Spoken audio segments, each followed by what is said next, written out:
Hello and welcome back to Tracking Trends. Today we are going to be talking about the most trending topic of the past month, Grok. People have jumped in, and there are all kinds of questions that ex users in India have been asking, ex users worldwide have been asking, and the responses that come up, I mean, they are hilarious on some counts. They are uh, very uh, accurate in on many counts. They are quite a revelation of what you can do with AI. But at the same time, it has also raised many a concern. We are going to be talking about how Grok is different from other AI tools. What are the concerns around it? And what kind of regulation possibly can be in place to make sure that the good things that Grok brings with it are leveraged to the highest extent possible, and yet the downside or the risks that are associated with such an unhinged, unfiltered content generating tool are minimized. Today, I have a very special guest, Meghna Bal. Meghna heads the Esya Centre, which is a technology policy research think tank, and she has been tracking everything that happens in the space of technology policy, and probably their center is one of the most active and I would say one of the smartest teams that are going around analyzing, decoding what's happening in the technology space. Welcome to Tracking Trends, Meghna. Uh, Thank you very much for having me. yeah, so let's start today's conversation by uh, talking about what is Grok, how is it different from other AI tools. So, one thing is that Grok doesn't seem to have any content guardrails, which people who have even had conversations with it, it is asking if it does seems to indicate that it doesn't. And many of the things that it said that are controversial, if you ask ChatGPT to say those things, it will refuse. And it will say that its content policy forbids it to do so. So, I don't think it has a content moderation policy or any kind of guidelines. But I don't know again if it's been tested to its fullest extent. Because there is there is speech, for instance, like CSAM, which is absolutely prohibited. But I don't know if anyone has, taken it that far. Um, the other thing is that it seems to attune to the tone of the user. So if you're polite with Grok, then it will be polite with you. But if you're not polite, then it will match you slur for slur. And the third thing is that it seems to be getting information or being fed information in real time almost. Whereas other systems, there's a cutoff date. Like they'll only have information from the internet from, let's say, 6 months ago. Um, so those are the three kinds of key differences that I see, that I know of at least, in the case of Grok. The way we see Grok today, it can be changed over a period of time as it evolves, right? There can be system prompts that can be added from time to time, and that can have a bearing on the character of Grok as we see it, which is today a lot of people see it as, and as Elon Musk claimed, that it's a truthful AI. Hmm. It's biased. And a lot of people in India, particularly, depending on which side of the ideological spectrum you are, uh, they say, well, Grok is unbiased because it tells them what they would like to hear. So, is Grok really unbiased? It's not the technology that is biased. It tends to be, it's basically the information that is trained on that carries certain biases, and how the, I would say, the model is set up. So I don't know. I think it's interesting. I think it's a hard. I think it's a hard question to answer. There are dimensions of bias in many AI systems. It's been a long-standing issue. It's very difficult to resolve. So there's a good example a couple of years ago, last year with Google Gemini, where they kind of overcorrected for the potential racial bias Yeah. in generative AI systems, right? It started producing images of the US founding fathers as African American. So it is a difficult problem to solve for. You know, if you speak to a lot of people, they'll say that you shouldn't really rely on these systems to be giving you information or providing you information. They're not an encyclopedia.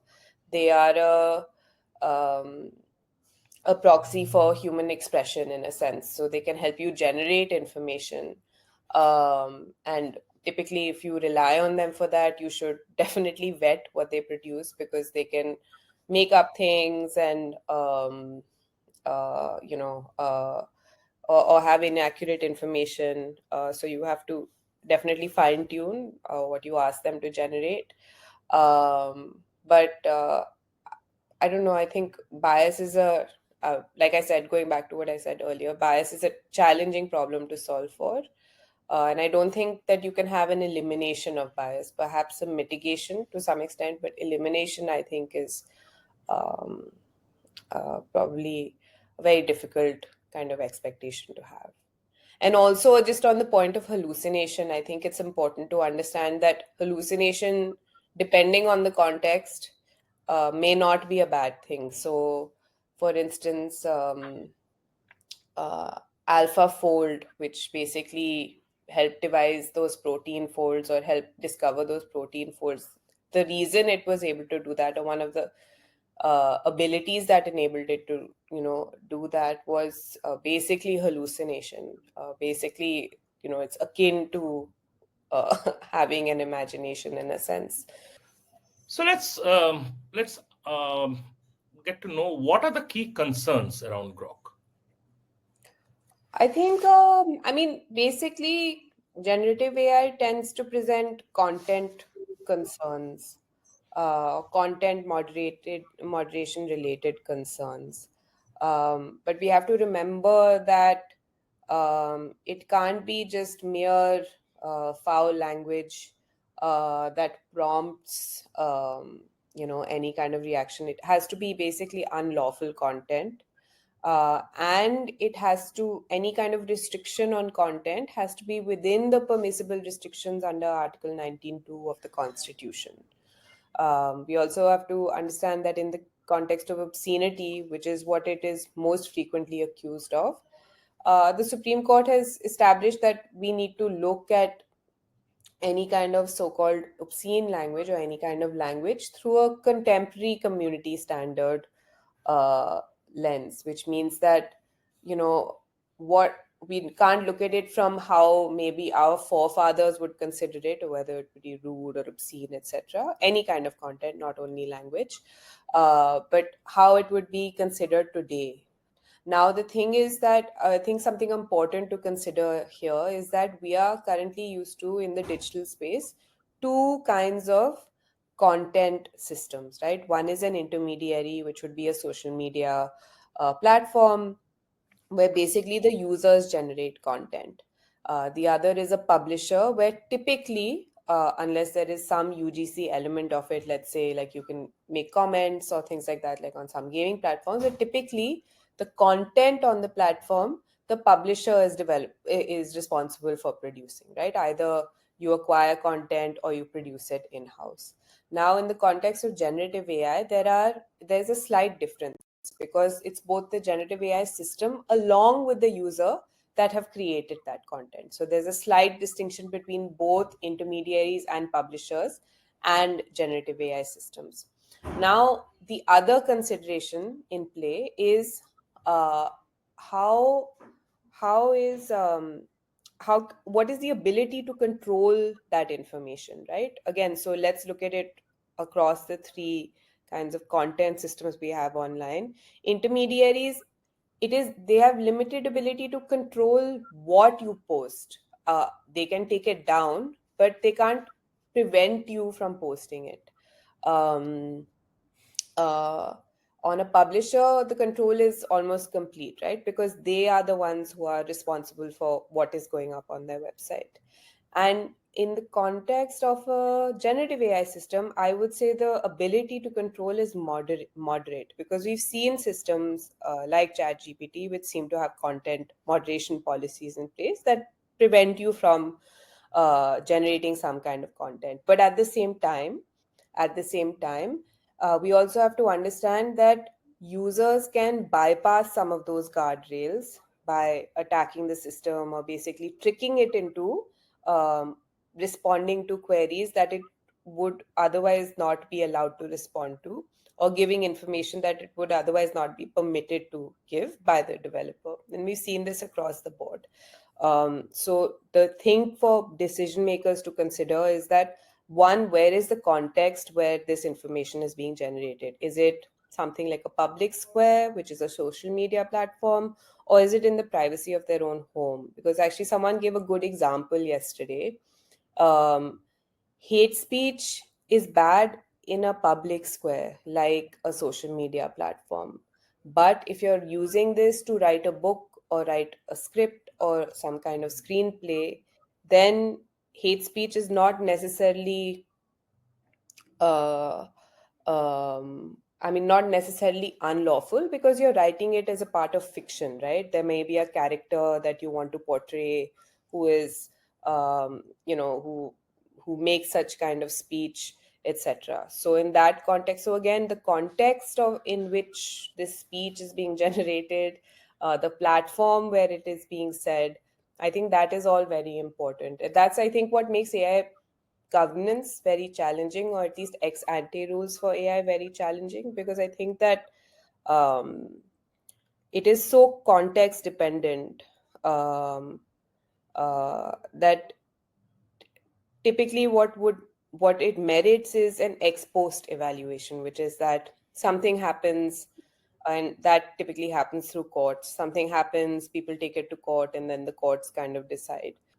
In the context of Grok, if we have to talk about accountability for AI generated output, do we specifically run into a problem because Grok is integrated with X, which is an intermediary? So I think it's a gray area in India, but Hmm. there is case law in Canada involving a chatbot, where basically it was an Air Canada website, and a user asked this chatbot about bereavement fares, and the chatbot gave wrong information on which the user acted, and there was a loss that was incurred. So the user sued, and the court held that Air Canada was responsible and liable for the wrong information that was given, because it said that it is information at the end of the day that is on your website. Doesn't matter if a chatbot has created it. It is Hmm. information that is your website, that is on your website, and you are responsible for that information. But that is in Canada. Over here, I would say it's a gray area. We don't know again whether um, it is an intermediary or a publisher, because like I said, the Right. content generation happens with the involvement of both the user and the machine, Right. and the system more specifically. So I think that it is a sort of gray area, and the decision that has to be made is to what extent do you want to give leeway. Do you want to make it a publisher, in which case that then there are like strict kind of content guidelines that it must adhere to, and it will be responsible for any speech it's generated, even though that response is unpredictable. You don't know what the output is going to be, and the user plays a role in the generation of that speech. Or do you want to create a set of due diligences? So anyway, if it is on a public square and everyone can see its responses, do we then have a different threshold for governance, and for restrictions? And I think that's again something to be considered. But the user element cannot be ignored I think, because then what you'd have is essentially a nuisance law, right? You would have something that is a publisher where the company that's deployed it is responsible for anything it says. And then you would have maybe a set of motivated users who would go to it and kind of prod it and try to get it to bypass its guardrails and say things and then say, oh, look, they haven't taken the necessary steps, and hold them liable. So I think it's a challenging thing, but I think that we need to think about it in the context, possibly think about it in the context of a um, safe harbor where you meet certain due diligences. So last year, around this time, the IT ministry issued an advisory requiring all the AI platforms to seek government permissions before launching any new service. And then, of course, it was withdrawn within a fortnight because there was so much of opposition from the industry. I remember NASCOM at that point in time had asked government to relax applicability norms to limit the scope of the advisory. They had also asked for, removing the continuous requirement for AI companies to seek government permission. They had asked, the need for uh, companies to prepare action taken and status report, simply because it's just not possible to do this, right? We also know the geopolitical angle because it involves Elon Musk, because we are also locked up in negotiations over a trade deal, finding a way to save ourselves from Trump's reciprocal tariffs. So the government may go slow now, but the government will eventually have to get to it. And when they get to it, what do you think they can explore in terms of some regulatory provisions? Yeah, so the advisory last year, I mean, basically, it was questionable whether it was legally enforceable given the way it was worded and the scope of the subject matter it dealt with. And yeah, it was very strongly worded, particularly because it seemed to be creating a licensing regime for AI models. And I think it was a kind of um, uh, an unrealistic regulatory slash governance expectation, right? Because it said that government that models require government permission, or you require government permission before making any models that are under testing or unreliable. But that in itself is a contradiction, because at least in the context of generative AI, it is completely unreliable, right? Whatever input you give it, you don't know, the output is unpredictable. So that means that basically no models can be released. Um, and then, of course, there were more legally technical things that were wrong with it that I won't bore you with. But like I said, in the context of generative AI, and I think that we need to have model specific conversations on governance, not only model specific, but context specific, because as I said, even these tools in different contexts may have different implications. Certain types of speech, again, that will be kind of for judicial fora to decide. But the liability, again, where it falls, because that is a gray area, I think that's something that needs to be decided. I'm not sure what is the best way, and I mean the best way forward on that is to have consultation and to understand what are the different considerations at play, what are the different contexts, and what are kind of parallels that we can draw from existing content systems that we can learn from. And again, the limitations of this technology, non-deterministic, stochastic. And so when we talk about regulating AI, I kind of see it as akin to saying, oh, we must regulate software. But because it kind of homogenizes a technological construct that is extremely heterogeneous. Um, and not only from a technology perspective, but from a context perspective, like a deployment context perspective. So I think that we really need to have these kind of nuanced discussions and drill down to what are we dealing with, what is the context that it's being deployed in, and what are the actors that are part of this value chain that have kind of created this model, right? Again, I think that when we think about governance, we focus too much on a handful of companies that are most prominent in the media because of their size or because of other considerations. And I think that we have to again take a kind of whole of industry, whole of ecosystem approach and um, consider products involving AI beyond the kind of handful of companies that are always at the forefront of the minds of decision makers and policymakers. I think you've made some very pertinent points. The risks of homogenizing technology construct, and more importantly, your last advice that while dabbling with these regulatory initiatives, one needs to keep in mind. Often we end up keeping the big companies in mind while we make regulations, and we tend to ignore the compliance burden on smaller guys. And small is indeed beautiful. Yes. And as we are speaking, yesterday the IT minister Ashwini Vaishnav said that the Indian government has already received 200 applications from startups and all who all want to get into the AI field. We have seen in the past vis-a-vis regulations, whether it is GST, whether it is many other kind of regulations, we have seen the small guy has suffered because the small guy doesn't Yeah. have the wherewithal to comply. While Yes. the big guys will come around and he will do it and he has the resources to do it. I think that's a very, very valid suggestion and that has to be taken on board. Thank you, Meghna, for taking time out for this conversation.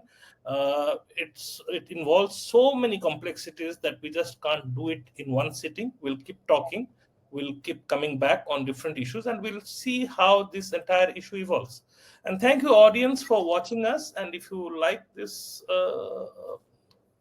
what we are doing, what we are talking about, please share this video. Please subscribe to our channel.